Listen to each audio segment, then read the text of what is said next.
It's been more than a month since the presidential election, but some Hillary Clinton voters still have not accepted the outcome. Aaron Blake, senior politics reporter at the Washington Post, writing, quote, supporters of Hillary Clinton can't help but keep reciting selective statistics to make themselves feel better about what just happened, almost as if she hadn't actually lost. The problem is that many of these stats mean far less than those using them would prefer. Aaron, nice to see you. Thanks for being with us. Appreciate it as we run through at least some of these things that pop up on Facebook, or at least in emails that go around. Number one, Clinton got more votes than any presidential candidate other than President Obama. Fact or fiction? Sure. It's true that she got more votes than anybody except for Obama in 12, Obama in 08. That means less than we think it does, though, because of population growth. Basically, every time we have an election, there's going to be one candidate setting a new record or coming close to it as far as the number of total votes. So that number just doesn't quite mean as much as we'd like it to. Okay. Next, as we look towards sort of the three key states, that was the popular vote. Now we look towards the Electoral College. Take away Jill Stein, this theory goes, and all of a sudden Clinton would have won Pennsylvania, Michigan, and Wisconsin. She wins those three. She would be the president rather than Donald Trump. Is that true? Well, not exactly. There's always this thing about third-party candidates. Are they spoilers? Did they spoil this election and change the result of it? And if you look at Jill Stein's vote total, the Green Party nominee, she did take more votes than Trump won by in the three states that he won the election. But if you look at exit polls, many Stein voters were not going to be Clinton voters if they didn't vote for her, if she wasn't on the ballot.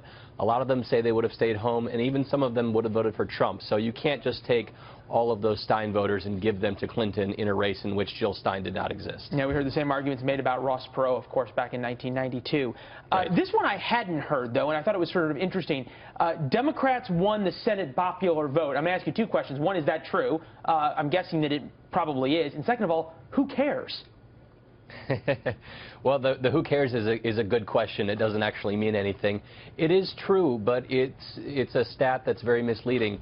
First of all, we only have 33 or 34 states that vote in a given election for Senate. The other 16 or 17 don't. And so the popular vote is very reliant upon which states happen to be voting that time. The other reason is that there was a major fluke in this Senate popular vote.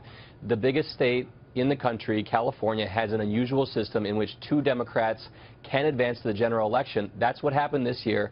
So you have basically 12 million voters, a large chunk of the nationwide Senate popular vote, that were picking between two Democrats. And so those votes were not even available to Republicans, and that margin is essentially why Democrats even won the Senate popular vote. So, again, something that means far less than we would think it would. Yeah, fascinating. Well, as they say, 70% of all statistics are lies.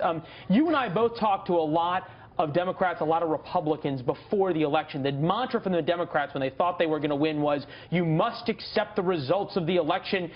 Elections are sacrosanct. You cannot question them. Therefore, we need to move together and come together from a country. Is there any sort of chagrin when you talk to Democrats now who are citing these statistics and trying to go through the hacking stuff, and actually now they're in the position of the ones trying to question things and trying to undermine the results?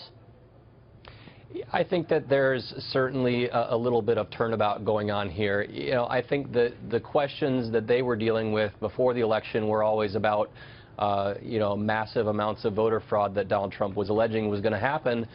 In this case, I think it's a little bit more about making themselves feel better about what just happened, maybe explaining that it was kind of a fluke that Hillary Clinton lost this election. After all, she won the popular vote. The fact is, though, that we have an electoral college system that's in place.